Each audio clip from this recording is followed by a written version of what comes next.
شروع اللہ کا نام لے کر جو بڑا مہربان نہایت رحم والا ہے۔ وہ ذات بہت ہی بابرکت ہے جس نے اپنے بندے پر قرآن نازل فرمایا تاکہ اہل عالم کو خبردار کرے۔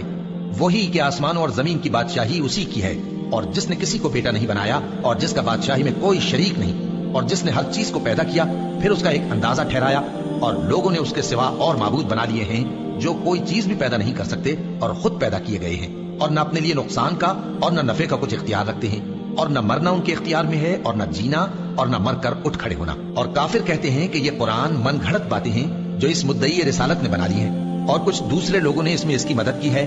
یہ لوگ ایسا کہنے سے ظلم اور جھوٹ پر اتر آئے ہیں، اور کہتے ہیں کہ یہ پہلے لوگوں کی کہانیاں ہیں جن کو اس نے جمع کر رکھا ہے اور وہ صبح و شام اس کو لکھوائی جاتی ہیں۔ کہہ دو کہ اس کو اس نے اتارا ہے جو آسمان اور زمین کی پوشیدہ باتوں کو جانتا ہے، بے شک وہ بخشنے والا ہے، مہربان ہے۔ اور کہتے ہیں یہ کیسا پیغمبر ہے کہ کھانا کھاتا ہے اور بازاروں میں چلتا پھرتا ہے، اس پر کوئی فرشتہ کیوں نازل نہیں کیا گیا کہ اس کے ساتھ خبردار کرنے کو رہتا، یا اس کی طرف آسمان سے خزانہ اتارا جاتا، یا اس کا کوئی باغ ہوتا کہ اس میں سے کھایا کرتا۔ اور ظالم کہتے ہیں کہ تم تو ایک جادو زدہ شخص کی پیروی کرتے ہو۔ اے پیغمبر دیکھو تو یہ تمہارے بارے میں کس کس طرح کی باتیں کرتے ہیں، سو گمراہ ہو گئے اور رستہ نہیں پا سکتے۔ وہ اللہ بہت بابرکت ہے جو اگر چاہے تو تمہارے لیے اس سے بہتر چیزیں بنا دے، یعنی باغات جن کے نیچے نہریں بہ رہی ہوں، نیز تمہارے لیے محل بنا دے۔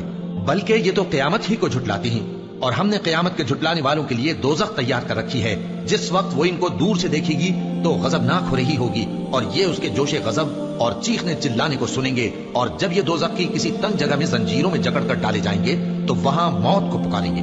آج ایک ہی موت کو نہ پکارو، اور بہت سی موتوں کو پکارو، پوچھو کہ یہ بہتر ہے یا ہمیشہ کی جنت جس کا پرہیزگاروں سے وعدہ ہے۔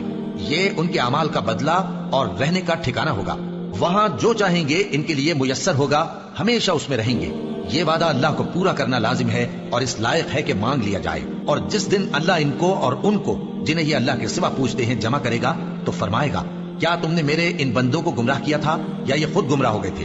وہ کہیں گے تو پاک ہے، ہمیں یہ بات شایع نہ تھی کہ تیرے سوا اوروں کو دوست بناتے، لیکن تو نے ہی ان کو اور ان کے باپ دادا کو برتنے کو نعمتیں دی، یہاں تک کہ وہ تیری یاد کو بھول گئے، اور یہ ہلاک ہونے والے لوگ تھے۔ تو کافرو، انہوں نے تو تم کو تمہاری بات میں جھٹلا دیا، بس اب تم عذاب کو نہ پھیر سکتے ہو نہ کسی سے مدد لے سکتے ہو، اور جو شخص تم میں سے ظلم کرے گا ہم اس کو بڑے عذاب کا مزہ چکھائیں گے۔